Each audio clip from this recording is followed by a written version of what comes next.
to the show. I'm sure you're loving Colin Powell right now, huh? Loving Colin Powell. I don't know. But, you just mentioned something about Rush Limbaugh. Rush Limbaugh. The drug addict believes in OxyContin. Isn't that the drug of choice? Isn't that his drug of choice? Or should I say was his drug of choice?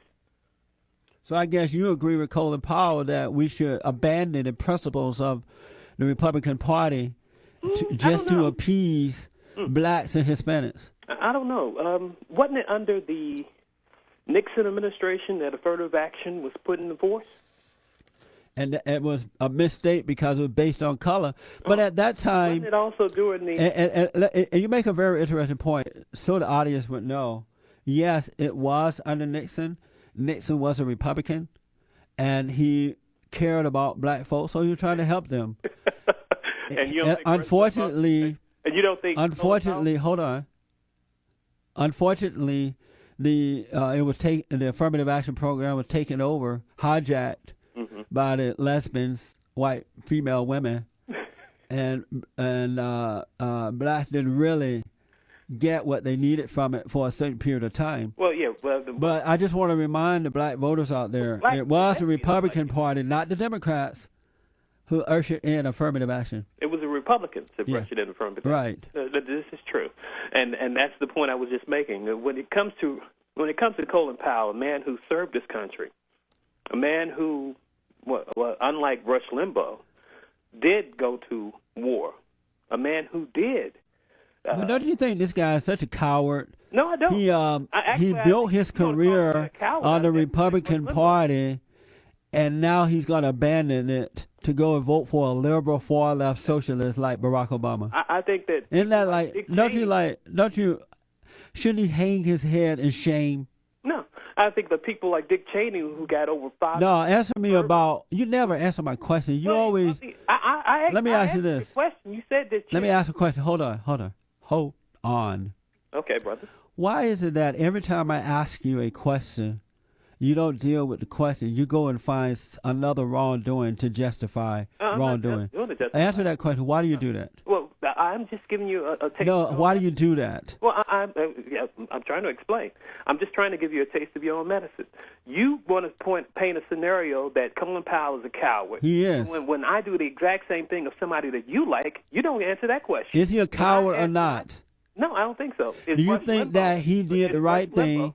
Do you think he did the right thing by building his career on the back of the Republican Party, and then once he get what he want, he gonna abandon him and go to the Democrats? First and foremost, do you think that's the right thing? First and foremost, I don't think when you go into the military, you don't build your career on anybody's part. He was Secretary of State. Yeah. Let me ask this: do you think that's the right thing?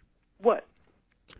To build your career on the back of the Republican Party and then abandon it when times get rough? No, actually not. No. So he's a coward then. He built his own career. He did this. He made himself. The Republicans didn't make Colin Powell. Yes, they did. Colin Powell, the Republicans. Yes, they did. For the military. If it wasn't for the Republican Party, Colin Powell would just be another person out there floating in the wind. Okay, so therefore he owns his allegiance. He should bow down and pray to the Republican God that this is who blessed me. He should give thanks to the Republican Party because that's who made his career. The man has a mind, and he can think for himself, and you disagree with him. If I were you, I would respect that. Now you have a problem. Asmar, hold on. Guy want to talk to you. Who? Guy from Phoenix. Okay. Hey, Guy. How you doing? You're on with Asmar. Hey, Asmar, how you doing? Yes, sir. How you doing? Hey, first of all, you talk about Rush Limbaugh doing OxyContin. First of all, he had a bad back. Yeah. Second of all, come on. The new president. Hold on, Asmar. Asmar. Hey, Asmar, hold on. The president of the United States has probably, in his own book, said he smoked dope, took cocaine. So don't come off with this drug stuff. Are you talking Listen about Bush? to what you're saying, brother. Are you talking about Bush? All your people, like, you got... Are you talking about Bush? No, I'm talking about Barack Obama in his own book. Bush, who has a drinking problem, who can't take... who's a drunk. What's the difference? Well, there's no difference. I'm not making... First of all, I'm not the one casting dispersions. Hold on, one at a time. I'm not the one casting dispersions on people of public knowledge. Well, guess what? The whole Congress is a cesspool. Yep. I'm not going to disagree. You've got murderers in there. You got rapists. You got drunks. The people that are running this country aren't really for the people. They're for the power. I'm not going to disagree. You better get that straight. And here's another thing too. But what are you saying? But what are you saying with that? Barack Obama finishes. Hold on, guys. Hold on 1 minute. All right. Asmar, when we come back, be quiet and listen and then respond. Man, that doesn't sound proper. I'll be back. 888-77-JESSE.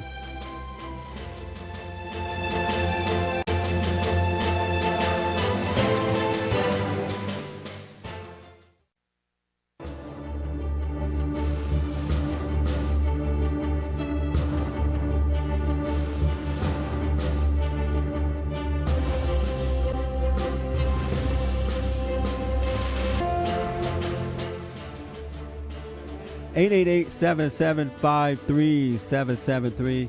888-77-JESSE. I'm Jesse Peterson. Welcome back to the show.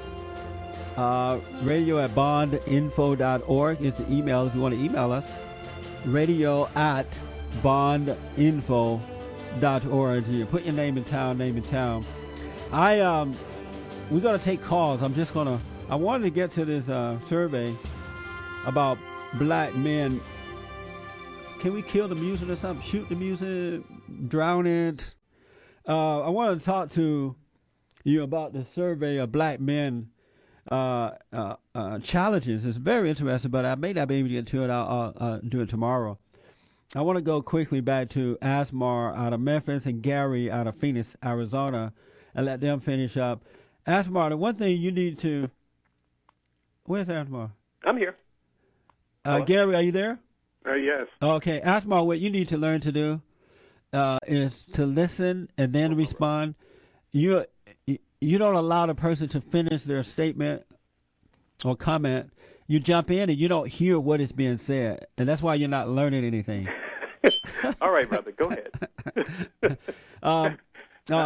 First of all, I'd like to say hello, Asmar. Yes, sir, and how are you doing today? Yeah, okay. First of all, you got to take a look at the big picture of what's happening with this country. The people that are running this country are power hungry. They don't care one thing about you or me. There's evil on both sides. We've got murderers, rapists, drunk, dope addicts, whatever you want to say. They're power hungry, starting with most of the women, and I'm talking a big bunch of them. You better go on and look who's running our country. At the end of Barack Obama's administration, we're not going to be any better off than what we are now. Probably going to be worse. There's going to be inflation. Yeah. Out of mind and out of sight. We're going to be waiting in line to get gas. We're going to be. They're going to tell you what we can set our temperature at our house. They're going to tell you what you can grow, how much water you can use. You're going to be waiting in line to get your food. What you can do on the radio? And what? Yeah, you're on the radio. We won't have. In fact, we won't be able to have this conversation with Reverend Peterson or Rush or anybody that, or you and I. Now, may I? Yes, you can. Go ahead, real fast. What you just described was probably the Carter administration. And then after that, you had the Reagan administration, in which I think all the problems in what today persist. The whole idea of trickle-down economics. I think Carter was talking about pay for play. In fact, what I really mean about pay for play, I should say pay for play, pay as you go. Carter was a Democrat, right? Well, Carter was a Democrat. He was like Barack Obama, far left, socialist. Well, yeah, but the thing is that he wanted to pay for what he used. He wanted to pay for what you used. The Reagan administration believed in the whole idea of trickle-down economics, where the rich just spend their money and a little bit seeps down to everybody else. That's not true. That's what it was. Oh, my God. Bush. I think it was Bush, the first Bush, that said that's voodoo economics when he was running against Reagan. Last word, Guy. We got to run. We got a lot of callers. Guy? Yes, sir. You want to say anything else? Well, yeah, I think that, like I'm saying, under the Obama administration, after the first 4 years, we won't be any better off than we are now. We'll probably be worse. I guarantee you we're going to be